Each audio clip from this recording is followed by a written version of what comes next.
I would like to welcome you, and first I would like to give you the floor so that you can introduce yourself. My name is Schnackenberg. I'm working in the Hamburg Ministry of Social Affairs, former the Hamburg Ministry for Health and Consumer Protection, the Department of Health, in a small unit. It's called Innovation and International Affairs.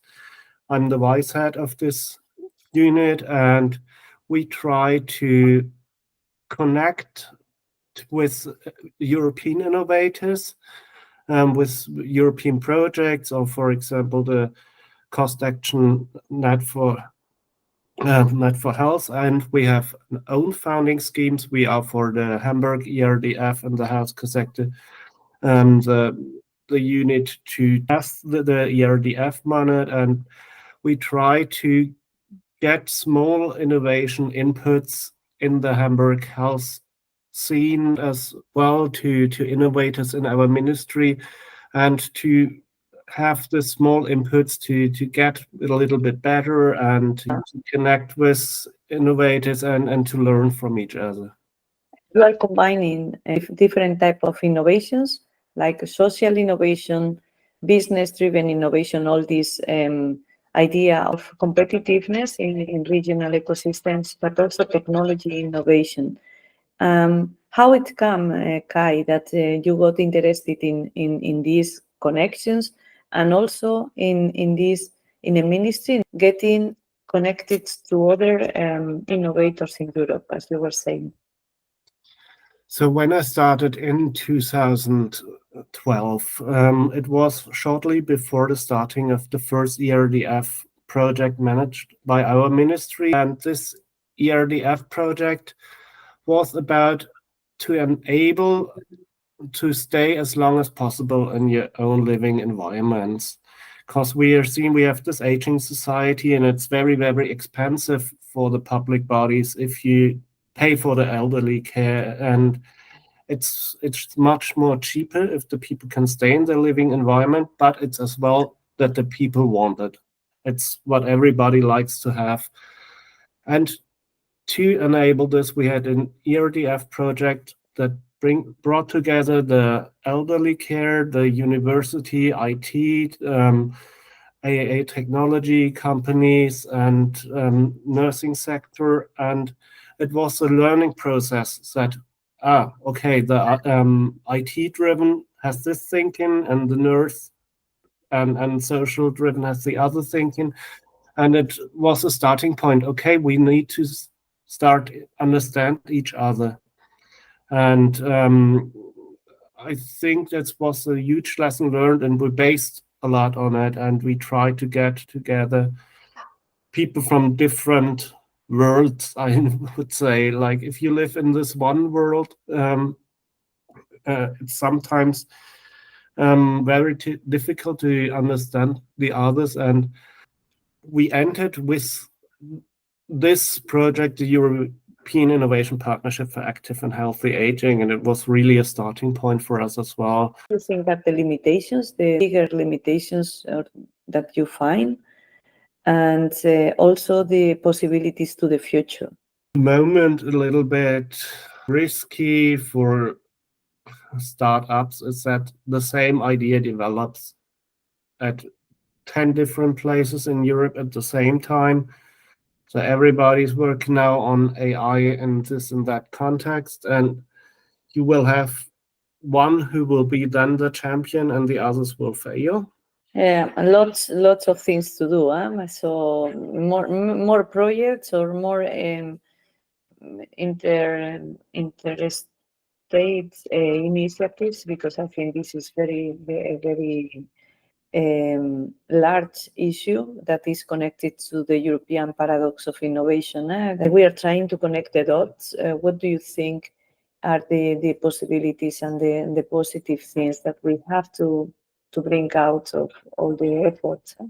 I think it's not just a possibility, it's a need that we need to challenge, to face the future challenges and be so good that we can make it with less workforce, with more people to care about as well. With a more diverse society, we have more needs for the personal. So we will have diverse personal needs, and to get our health and social system to it, we need to get better and better, and we need the innovation to reach that point. Mhm. Yeah. And yeah, I think it's very important that we align people in Europe with and beyond that like to go forward to make the world better, to work on better solutions, and that we have competitiveness, but a positive one, and not a destructive one. So I think it's important, but the collaboration is often as well needed. So to have a positive play with this two poles. That sometimes you need to be competitive and sometimes you need to be collaborative, and to think both in a way that it really helps to Improve. make it and to grow in a positive way. So, if I asked you what is, in your opinion, a successful innovation ecosystem, what would you say? I think European ecosystems are quite interesting because you have often people from different background, often from different European countries working together, and this enrich the ecosystem. And what would you say it is the most crucial factor for building these successful innovation ecosystems? It's very important to think on business models, like the business model in every type of like payment from health insurances, or to go project per project, about you need to how you can continue your founding.